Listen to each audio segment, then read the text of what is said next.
When you talk about Lou Sheimer, you're talking about somebody who was really the quintessential self-made American success story.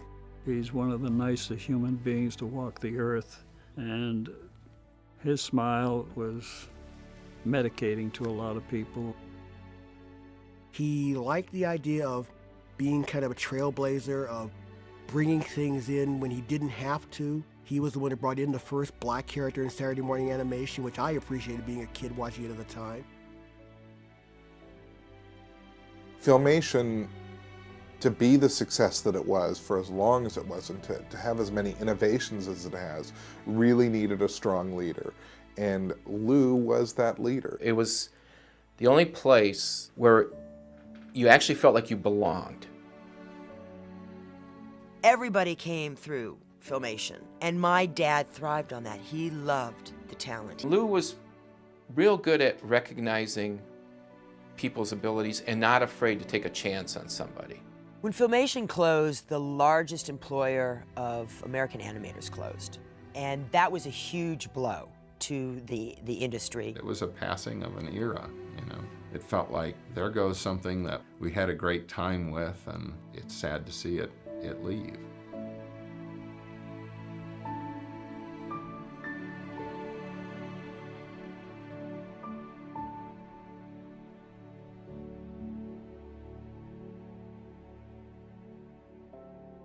My dad grew up in Pittsburgh, and both of his parents were immigrants. His father was German, and his mother was Russian, and the only common language they spoke was Yiddish. My economic background was nil. It was the middle of the Depression, the very beginning of the Depression, 1932. My father was out of work, and he borrowed from his brother a humongous amount of money. It was $200, and bought this little store. And we moved into a neighborhood where there were no Jews. And that was a big deal back in my dad's day, who was Jewish, who was Catholic, and who wasn't. And, but he got along with everybody, and I think that sort of set the tone for his life. My father and mother both pushed me toward what I wanted to do. And I was lucky in that respect. My dad lost his father when he was only 14 years old, and they lived above this little grocery store. And his mother would sell things through the course of the day. She could speak English, but she couldn't write English. And everybody who bought stuff from us were buying it on the cuff, as it was, because they could only pay every Tuesday. When my dad would come home from school at the end of the day, he would go through and write up the orders and be able to add and tally and figure out what was sold for the day. We lived there for, I was there until I was 17. And when I was 17, I knew I had to join the Army because it's the only way I could get enough money to go to art school. I could have gotten a scholarship to University of Pittsburgh, but I didn't want to do that because I'd be another Jewish lawyer, and I didn't think that was very good for me or for Judaism or for the world. I was probably the worst soldier ever in the Army. The war would have been lost if I had not come in that late. I realized then I was not the right person to be born and to be bred to join the Army. And the Army realized it too. He was deployed over in the Pacific, and that's actually where he had his first professionally published artwork done. Stars and Stripes was the GI paper. And in the newspaper, they had a comic strip. I said, I gotta get to that paper. He didn't know what the heck he was doing. He didn't know how to do any of those things, but he said he just walked in there and just asked, and they gave him a job. Following his days in the military, Lou went back to Pittsburgh and enrolled at Carnegie Tech, where he pursued his art career. Carnegie Tech's attitude was, it wasn't what you did physically with the stuff, it's how you approached the thing. Yes, he learned techniques of painting, but he really learned to problem solve. One of the greatest things that he took away from his whole education was the ability to problem solve. And I remember sitting with him at Filmation and him saying, hey, see, this is what I was learning back in Carnegie. While he was at Carnegie Tech, Lou met the woman who would become the one major force in his life who's always been there, which is his wife, Jay. I met her at a party. She was gorgeous, and I was 21 years old, had never had a real girlfriend, had never seen anything quite as beautiful as that, and I was drawn to her. I ended up marrying her which is the best thing that ever happened to me. I'm not too sure for her sake whether it was or not. And life changed after that. I think my mother was convinced of his genius a lot more than my dad was. And she visioned that she met him, they were gonna go live in the West Bank, and he was gonna be an artist, and they were gonna live in a cold water flat, and it was gonna be wonderful. And my dad just wanted to get a job, and he had no delusions about that. We had to meet someplace in the middle. And I'd always been interested in animation. UPA had just started in business a couple years before that, and they were doing these wonderful, creative-looking things that were so different from whatever else was being done for the mass market. And I said, gee, I'd love to work at a place like that. They moved from Pittsburgh to California eventually, with Lou actually pursuing an interest in animation. I got to Los Angeles, and I went to the place that was going to hire me. He said, oh, sorry, fella. We hired somebody last week. I damn near convulsed. I went to a bunch of studios to see whether there was any work at all. And I had this, what I thought was a wonderful portfolio. I went down to Walter Lance's studio. I asked him if there was any work I could pick up freelance. And I asked him, I said, Mr. Lance, I said, did you really like my portfolio? Your portfolio? He said, I like you because you look like my brother Michael. I said, I spent 4 years at Carnegie Tech, and I get a job by looking like somebody's brother. I said, I might have wasted 4 years. I didn't know. I truly believed I had the ability to do what had to be done. And it was a difficult thing to do because the world was not the kind of place that cared. I started working for Larry Harmon doing Bozo the Clown. I laid out about 100 of those things. Hal came to work there just a little after I came to work there. I was working at Disney's. One of the employees from Disney's who had been laid off and had since gone to work for Larry Harmon Productions, he says, they need a key assistant animator over here. He says, if you'd like the job, I recommended you. And I said, well, things don't look too good here. Let me come on down and talk to you. So I went down to their studio, and I went in, and they were in a small office. And here was Lou in the middle of this one small room, and he was in direct center, and everybody else had desks all the way around him, and he was in there painting backgrounds. And I always thought that was the humorous part of that meeting. Hal and I met each other, and we liked each other. And we had a hell of a time. Fun. I mean, putting things together and getting the layouts done. And we realized that the two of us, plus some outside help, could do a picture if we wanted to. We liked working with each other, and we talked over things. What do you think is going to happen here? How are we going to make out? I was eventually let go from there as things started to go downhill on Bozo the Clown and what we were working on, and I went to work for an outfit called True Line. When Lou finally was cut loose from Larry Harmon Productions, I helped get him on there. I suggested he came on, and they welcomed him with open arms, and so his desk sat right beside mine, and so we were able to talk about maybe we could do this, maybe we could do that. Going into business for ourselves that was simple. I wanted to know when I was going to get fired. We find out that it's an industry that has 6 weeks worth of guarantees, and it was a terrible time in the animation industry because there was no place to go. So I said to Hal, I said, I've got 10 religious films to do on the life of Christ. Between us, we can do the whole thing. I had a relationship with a guy at Paramount that I had done some outside work for, and he wanted somebody around who could do animated material that was appropriate for them, and I got them to give us a room to work in down at Paramount. We formed Filmation at that time. It was not prominent because we were working for somebody else, but we were trying with this word Filmation as our, you ought to do business with us. It was called Filmation because Hal and I had to call it something. And we looked at each other and I said, why don't we call it Filmation? It is animation and it's film and it's fun to do. And he said, yep, let's do that. We were trying for a motion picture title one time. We got my brother to come over, who talks with a Boston accent, dressed him up in a pinstripe suit, and we bought a gun that when you pull the trigger, a flag comes out, and we put it in a briefcase, and we got him to go up to visit this guy at the office. The secretary announced him, and he came in, and the guy said, what can I do for you? My brother just reached into the case and pulled the gun out, and pop, But the guy almost died. This flag comes out, so if you want a bang-up title, call Filmation, So we didn't get that job. But those are the types of things. We were ready to do a lot of stuff, but we were desperate, and that brought on creativity, I've gone by that slogan for many, many years.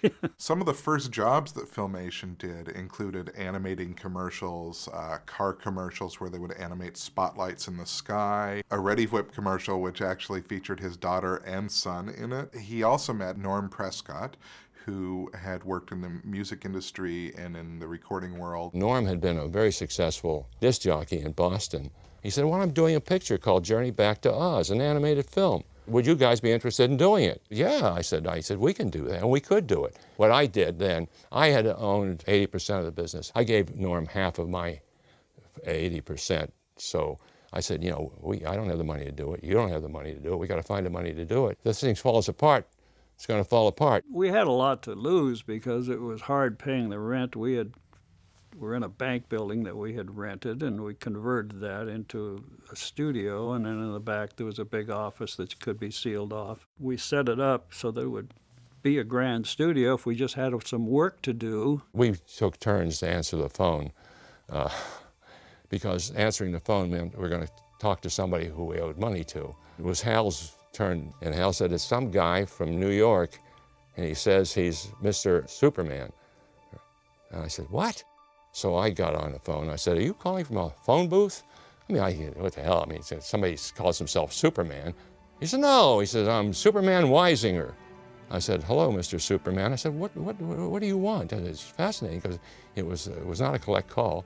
He said, I want to talk to this guy Prescott of yours. And I said to Norm, I called him. I said, this guy's going to call you. I gave him the number. Norman gets back to New York, calls us, and said, they're doing a series for CBS called Superman. I said, yeah. He said, they actually asked me if we wanted to do it. I said, we wanted to do it. I said, you crazy? Of course. He said, it's $36,000 for an episode. Can we do it for that? I said, of course we can do it for that. I had no idea. If there had been $10, we could have done it. We get it done. Oh, he said, by the way, they want to see the studio. I said, what studio? He said, well, that is the problem. So Hal and I start calling everybody we know. We filled that place with bodies, partially of bodies that could draw. I had one of my brothers, and I think my wife even sat in one corner. We had one guy from Hanna-Barbera who had to leave at 1 o'clock. We had that place filled except with one guy who couldn't make it. Thank God, because he was the guy's bookkeeper. We figured if we walked him through very fast, he wouldn't have any time to really study what they were doing as long as they were flipping the papers. So this guy shows up. We take the guy through the whole studio, and all these guys are all scribbling out there, pretending they could draw. And just as he was ready to say something, there's a knock on the door, and it's George Rowley, who had to get back to Hanna-Barbera. And George reaches in, he says, hello, Hal. He says, I got this terrible toothache. He said, do you mind if I go get the dentist? I said, yeah, go ahead, George. And he closes the door, and I said to Hal, dock that son of a bitch. Norman calls me. He says, what did you guys do? He said, the guy came back and said, it's a little studio, but they run a tight ship. My dad is one of the most honest people you will ever meet. It is an astonishing fact that he even became a success at all in this business, being honest. But I guess you have to start somewhere. They gave us the job to do. It was the Superman series for CBS. Now that's luck. I just stumbled into things. I really, really think that I'm really one of the luckiest guys in the world. Being lucky in having the ability to utilize what you got and to do something that's appropriate with it I found my real talent. My dad, I must say, worked from a place of fear and desperation. And there's a part of him that's a real ham, too. So I think he sort of got to wind it all together in terms of securing that job and acting the part that you needed to act. We could do the job and do the job well, but getting the job was a job. The story of how Lou actually got the rights to the Superman cartoon is a legend in animation. But the important thing to understand about it was that it was not only a deal to do Superman, which at that time was the most popular comic book character around, it was also a deal with a major publishing company to do cartoons based on their characters, because it led not only from Superman to Aquaman to Batman, but it also was original cartoon programming on television, and it was an early media tie-in. It kind of ushered in a whole new genre. Saturday morning hadn't been done at that point. So really, the Superman cartoon actually is very important to the history of television animation. The Justice League of America. I was watching Filmation cartoons since I was a kid. I was into the New Adventures of Superman in '66, Superman Aquaman in '67, and then going forward from there with the Archie Show and the Hardy Boys. They would do Justice League cartoons. Later they did Batman. They also did a lot of funny cartoons like Mission Magic. They even did a Jerry Lewis cartoon at one point. So yeah, they were a big part of my TV diet. Whenever Filmation came on, they treated the subject matter with some respect. For instance, when they did Superman, it was really cool because it was like the comic book. And in all the superhero stuff they did, it was very much like that. Hal Sutherland, Lou Sheimer were sort of heroes of mine. I saw those names, and you looked at it, and you wanted to meet these people because they were doing something that I liked. Once Filmation got the rights to do Superman, they had to create a studio from their non-existent studio. I'd heard that they were having training classes at Filmation to get into layout. So I went over to Filmation at night. I'd leave Hanna-Barbera and I'd take the bus all the way over to Filmation out in Sheimer Way and Reseda and go there at night and train. And then opportunity opened up when they sold some brand new shows the following, 4 months later, and I left Hanna-Barbera and came to Filmation and started working there at the time. I had been going to art school, different places, and I'd been in the Air Force as an illustrator for 4 years, and I had been working, trying to get into comics. I'd done some comics work and some science fiction book covers and stuff like that. And one of my colleagues found out about the Star Trek project, and he said, well, you want to do that.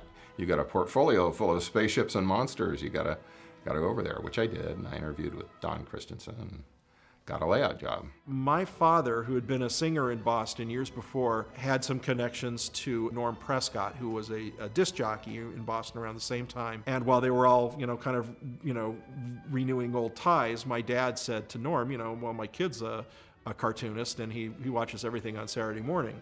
So Norm said, well, have him show us some cartoons. Norm liked the gags. He thought it was funny. He thought the characters were kind of appealing. And he said, you have to be much more skilled than this to be an animator, but we like your writing a lot, so are you interested in taking on a couple of assignments? So I said, yeah. I was looking for work, and I heard that they were gearing up for a real big series of some kind.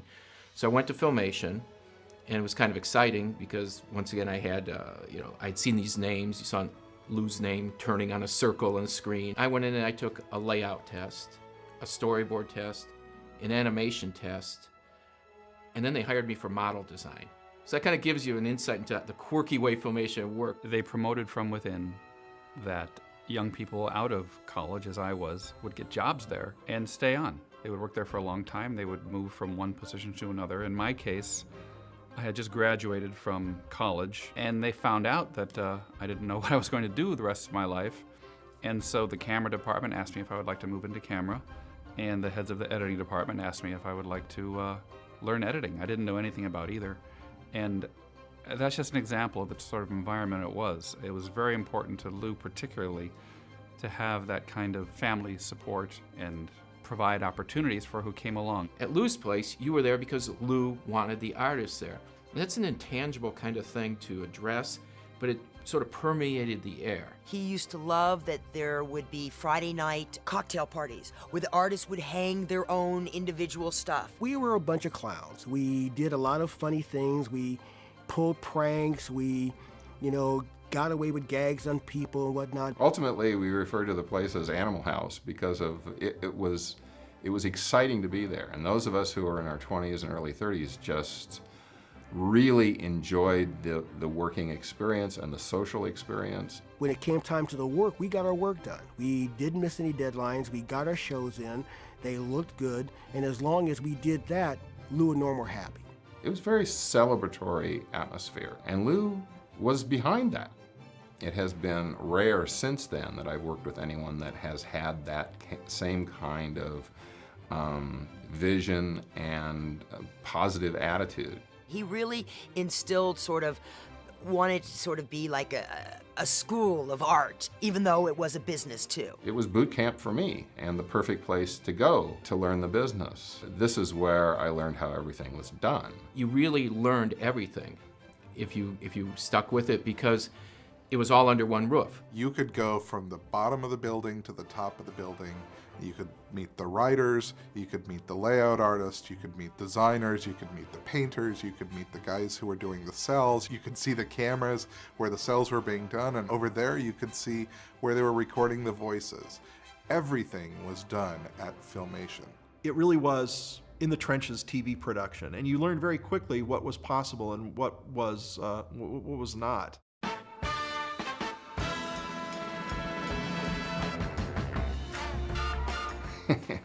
Stock footage was an essential to everything that we did. Stock footage was my idea. Some of the animation people we had to hire weren't that good a draftsmen and that familiar with the human figure, which was prominent with the Saturday morning heroes. So we went out and we photographed the action scenes, rotoscoped it, and had the animators transfer it into the characters that we had there. Then those same scenes were redressed with different characters as we went through different series. But we did put forth the effort in the original to get these better than average scenes that we could use over and over again, of people running and jumping and swinging. Working from a stock footage book was one of the realities of working at Filmation. New animation is frightfully expensive to produce, and when you're given basically a shoestring budget, you have to resort to that or else you don't do a show. You have to make compromises at some point. You have to work things out. And if you have effective stories and an effective purpose, which I think he did, then that helps to counter the lack of fullness of the animation. We could have done it for less money overseas. The guys who sent stuff overseas ended up spending more. They were controlled by the fact that a foreign entity could charge whatever they wanted to charge after a while. We all at Filmation were keenly aware that we were the last bastion of Saturday morning cartoons being animated in the United States. We also knew that because we were animating in the United States, that probably the overall quality was affected. We grumbled and groaned about the repeated use of stock shots and things like that and the limitations that it provided. And nevertheless, it still gave a lot of young animators more years than they otherwise would have had. We ended up being the only company that did all of their work in this country, and that's because we had supplied ourselves with the right talent and trained people. Again, I mean, it all makes sense for Lou, because it's people-oriented. Why would you ever send it out when you had people who wanted to do it here? And why would you ever take it away from people who you cared about? I didn't find doing it in this country a cause célèbre. I found it as the proper thing to do, because right now you can't do a show in this country. You have no people being trained. No show that you see on television today, if it's 2D, was done in this country. I mean, the artwork, part of it was done here. The stories were done here. They recorded the characters here. The animation isn't done here anymore. The inking painting isn't done here anymore. And I think it's sad that the 2D animation is going to disappear if people don't train people to do it. There's a lot to be said for animation that is done here. There's nothing that is better looking or feels more organic or is funnier than a short cartoon that's done by a group of people who work together.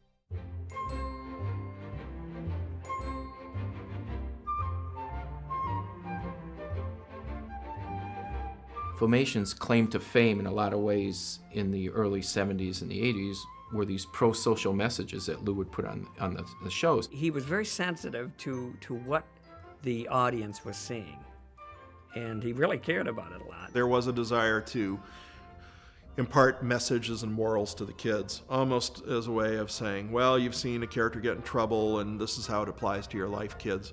Probably Personally, I don't think a cartoon needs to apologize to anything. We as the artists wanted to do some more gritty stuff, some more edgy stuff, something that was less safe. And Lou just wouldn't go there. There are millions of kids out there, and I'm talking about millions of kids. I mean, 18, 20, I have no idea. You had an obligation to do it as well as you possibly can, and to do it in this country. I had turned series down a couple of times, and it was a bad thing to do because the networks really got ticked at you. But you couldn't do a good job when it overwhelmed the people. A lot of the clients didn't care about what happened to the people. Well, I had lived through a couple of years, like 6, 7, 8, 9 of them, where you knew what happened to the people when there was no work and you didn't, and nobody cared. You know, one time we had 875 people working for us, plus some people on the outside. I have no idea how that was done. The television landscape was changing by the 1980s, and one of the things Lou saw was the future of what television would be like, that there would be lots of channels out there. He really did have a real vision of the future for cable and how it could really be a wonderful opportunity to just program for kids 24/7. Syndication didn't need to be a graveyard of old shows. If you produced something new for the syndicated market, you could actually have a successful show because people would go, oh, there's something new I can watch every day. We had just been acquired, about a year before that, by Group W, Westinghouse Broadcasting Company, and they had a domestic syndication arm. And I said, I'm going to make a deal with them to produce this stuff and sell it directly to the stations. It was a huge commitment. I mean, for us, it was almost a $20 million commitment. Dad spent so much money in pre-production that Westinghouse just had to go do it whether they wanted to or not. And they had a huge hit in their hand, and all of a sudden they've opened up a whole new area of programming for kids and a whole new marketplace, and they were the kings. Pretty much television animation was the property of the networks. They liked the show, they bought a show, they controlled the show, and it went on the air. And Lou, to my understanding, could frequently have a rocky relationship with some of the network people because Lou is a man of principle, and he wasn't willing to do just anything to get a show on the air. Lou had a deal with the toy company whereby he had complete creative freedom over what He-Man and the Masters of the Universe would be. They couldn't tell him, you must use these toys. He made a choice whether they would use those toys or those characters or create new ones. Other studios would have the character get in a Jeep to go to the tank, to get to the airplane, to go to the aircraft carrier, to get to the submarine, to land in the space shuttle. And everything had 10 seconds of time just to get the toys in there. We made sure as much as we possibly could that it was not a half-hour commercial. It was glorious not to be able to deal with networks. It wasn't for the individuals, it was the ability that they had to control what goes on the air and how people are treated and working. And they didn't care about it, whether an animator was working or not. This is the first time in his history, in Filmation's history, that they didn't have to go through layoffs around Christmas time because they had finished producing all the material for the networks. When they started doing first-run animation for syndication, they got to work year-round. And that changed the life of people because they didn't have to worry that they're going out of work. Normally, Saturday morning cartoons had 13 episodes per season or 26 episodes per season. Filmation, to make up Monday through Friday, 5 shows a week without significant reruns, they did 65 episodes. That's the equivalent of 5 years of a normal cartoon show, and they had to produce that for 1 season. I was a nervous wreck, and it was on a boat off New York. My wife was there, the 2 kids were there, and I didn't have anything to drink, no wine, no nothing. And then my son came up, he said, Dad, you don't have to worry, you don't have to say anything. I said, well, why? He said, well, I just saw them to give the Emmy to Captain Kangaroo. I said, oh God, thank God. I sat back and I had a couple of drinks, and then Cyril Richard came up there, and he says, and for the best children's program, Lou Sheimer.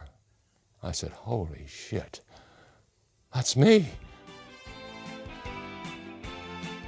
I wandered into the aisle, and God bless the little man, Fritz Freeling, came over and hugged me.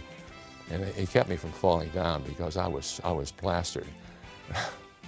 I got up to that in front of that microphone, and I have no idea what I said. I don't know what to say, except a very, very special thanks to my very, very special friend and co-producer, Norm Prescott, and my lovely family, my wife, Jay, my son, and my daughter, Lena and Erica, and all those great, great people who produce for us in the art of animation, at Filmation, those wonderful shows. Thank you very, very much. I got my father there with me and my kids, and we watched the show. And poor Lou come up, and he looked so nervous and shaky, you know. And I kept waiting for him to say, and I want to thank Hal, you know. And he said Norm instead, you know. I didn't say thank you, Hal, for having done what you did, because Hal, he directed every show on the Star Trek shows. He came down, he did more work than he'd ever done in his life with us, and he really deserved it more than I did, and I really didn't remember. For years, up until this past year, we both harbored this mortal sin or venial sin, whatever. We felt guilty. I never said anything to him, and he never said anything to me, and finally we confessed to each other, and I mean, we love each other dearly. I can blame it on a bottle now, but it was not, it made me feel bad for a long time. But it was an exciting moment, and his son was there, and his son jumped up and threw his arms around his dad. I mean, it was a touching, touching moment. Thank you, Hal. The Emmy was a peculiar Emmy. I really felt sad for the, it should have gone to Fat Albert. And in my innermost, I felt that maybe it had to do with the fact that the kids were black, that they weren't voted for. And that was a terrible feeling. And Cosby said to me one day, he said, "Why do you keep entering the show and to try to get an Emmy?" I said, "Because it deserves one." He said, "They're never going to get one, Lou." I said, I can't believe that. And you know, it may be true, and that's really sad if it is true. Little by little, he was sending some things overseas that you just couldn't afford anymore. If he had only paid the workers their union benefits and no salary whatsoever, it was still much less expensive to do it overseas. Looking back, you could see it coming. We just weren't aware. We kept thinking it would be pulled out. It was getting very difficult for even Westinghouse to okay stuff that is going to cost $20 or $30 million. So I introduced the Westinghouse people to these nice people from Europe. It was a long, hard set of negotiations, and after 9 months, a year, my dad went out to have a big celebration dinner of the signing of the contracts that day. When he came home that night, my dad informed me that he learned in the course of that evening that this was not a celebration for continued production, that indeed that the company that just bought Filmation was going to close Filmation down. Well, they turned out to be idiots. I mean, multi-millionaire idiots. They wanted to buy the studio, but they really didn't want to keep the people working. They wanted all those hundreds and hundreds and hundreds of half hours, and they thought they could sell that stuff over and over and over again. They were not evil people. They knew nothing about the people. They didn't know anything about the studio. They didn't know anything about how animation really worked in this country, and they had no idea of how vital it was to keep an important group of people working together. And it's the only time that he and I ever had a drink in the office. He said, I'd never do this. I never drink at work. And we just had a couple of big drinks to go over this. They gave me 3 days notice to close the studio and lay off hundreds of people. Well, it was the most devastating day of my life. All of the employees of Filmation were gathered into one large room, and we were told that Filmation was no longer in the animation business. It was really an unbelievable time. I never saw such shock in my life as the day when we all thought we were working. All of a sudden it was everybody get out in the next hour or two. It was that quick. They were in the middle of production on several series. So they'd been recorded, some episodes had been animated and so forth, when they actually had to shut their doors. None of us had a clue that was coming. We came into work that morning to do our work. We were told to put down our pencils, everybody get out. He hired people on Monday of that week at Filmation, and Friday he had to fire people. He had been lied to, and they'd essentially taken everything away from him that he had built for 20 years. He was emotional at the meeting, but he also knew he had to be strong for everyone. So it was really hard for most of us to tell how it affected Lou that the studio had closed down, because I don't think he wanted us to see. I couldn't really face them very honestly because I had not lived up to I had not done what I was supposed to do, which was to keep them working. And they stood up and clapped. People stood up. And they cheered him. And they knew that he did everything he could to keep this company alive. And they cheered him, and they wept. I was in that audience, and I was crying like I'm crying now, because everybody was shocked. And everybody just loved him so much, and they knew that this wasn't his doing. The end of Filmation really came about due to the success of Filmation. The effect that Filmation had with the syndicated animation market led to Disney doing animated shows Monday through Friday, Warner doing animated shows Monday through Friday. All these studios sent their work overseas to save costs and to produce their animation cheaper. The worst thing that's happened since Filmation doesn't exist anymore is there isn't any real effective entry level for young people coming into the business now.